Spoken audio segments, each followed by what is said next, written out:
నవమి రోజున జరిగే ఈ సీతారాముల కళ్యాణం చాలా చాలా ఫేమస్. అంతేకాదండి, సీతారాముల కళ్యాణం అంటే ఓన్లీ రాముడు సీతకే కాదు, లక్ష్మణుడు హనుమంతుడికి కూడా పూజ చేస్తారు, అలాగే రథం మీద ఊరేగిస్తారు. అండ్ రోజంతా భజనలు కీర్తనలు వాళ్ళ చరిత్రను వింటూ అందరూ భక్తిలో మునిగి తేలుతూ ఉంటారు.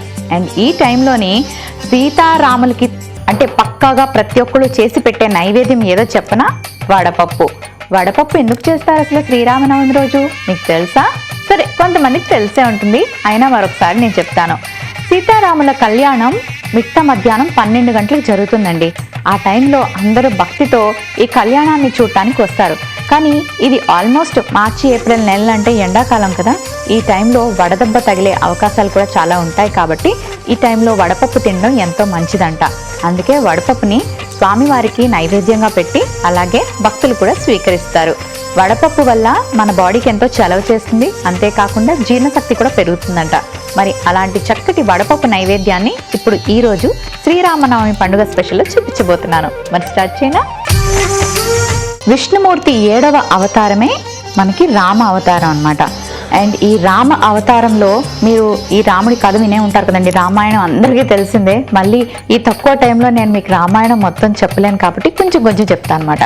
సీతారాముల కళ్యాణం మనకి ఓన్లీ ఆంధ్రప్రదేశ్, తెలంగాణ అంటే తెలుగు రాష్ట్రాలే కాకుండా తమిళనాడులోని, బీహార్లోని, నేపాల్లో, ఉత్తరప్రదేశ్లో కూడా చాలా ఘనంగా ఈ వేడుకలు జరుగుతాయి.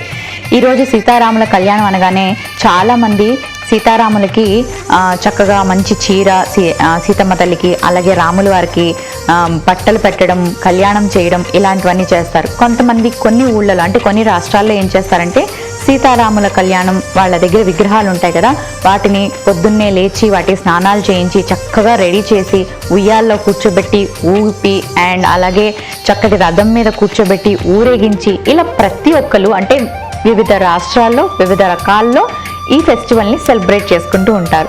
అండ్ తెలుగు రాష్ట్రాల్లో ఎలా సెలబ్రేట్ చేసుకుంటారో మీకు తెలుసు కదా. అండ్ అతిపెద్ద గుడి అంటే కేవలం ఈ శ్రీరామనవమి జరుపుకునేది మాత్రం భద్రాచలం అండి. చాలా ఘనంగా అక్కడ వేడుకలు జరుగుతాయి. ఓకే, మరి ఇప్పుడు వడపప్పు దగ్గరికి వద్దాం. ముందుగా పెసరపప్పు తీసుకొని ఒక బౌల్లో వేసుకొని వాటర్ వేసి నానబెట్టుకోవాలి. చెప్పాను కదా, పెసరపప్పు ఎండాకాలంలో తీసుకోవడం వల్ల మనకి జీర్ణశక్తి పెరుగుతుంది, వడదెబ్బ తగలకుండా కాపాడుతుంది, అలాగే శరీర కాంతి కూడా పెరుగుతుందంట. సో ఈ రోజు శ్రీరామనవమి రోజు తీసుకోవాలి అని ఏం లేదు, ఎప్పుడైనా సరే మీరు తీసుకోవచ్చు.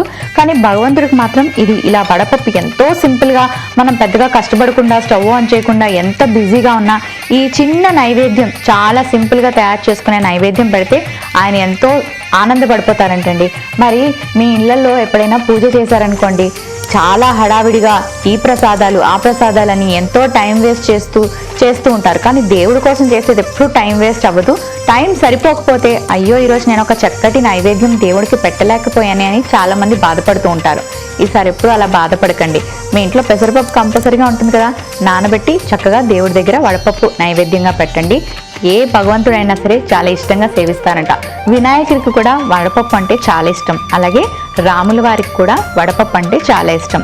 కొన్ని ప్రాంతాల్లోని కొన్ని రకాలుగా చేసుకుంటారు. కొంతమంది వడపప్పు మీద కాస్త పంచదార వేసి పెడతారు, కొంతమంది బెల్లం చిన్న ముక్కలుగా తరిగి కూడా పెడతారు. సో ఇలా కూడా పెట్టచ్చు, లేదంటే మామూలుగా ఇలా నానబెట్టిన వడపప్పును కూడా పెట్టుకోవచ్చు. సో ఇది నానడానికి కాస్త టైం పడుతుంది, కొంచెం వెయిట్ చేయండి. సో మరి చాలాసేపు అయింది కదా, వడపప్పు చక్కగా నానిపోయింది. ఇప్పుడు ఒక చక్కటి సర్వింగ్ బౌల్లోకి తీసుకుందాం.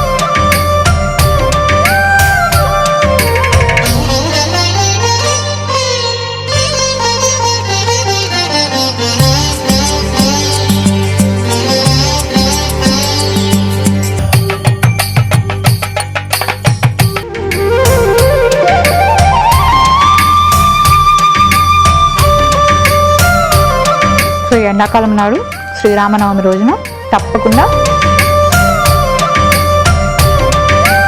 వడపప్పుని నైవేద్యంగా పెట్టి మీరు కూడా స్వీకరించండి, ఎంతో మంచిది.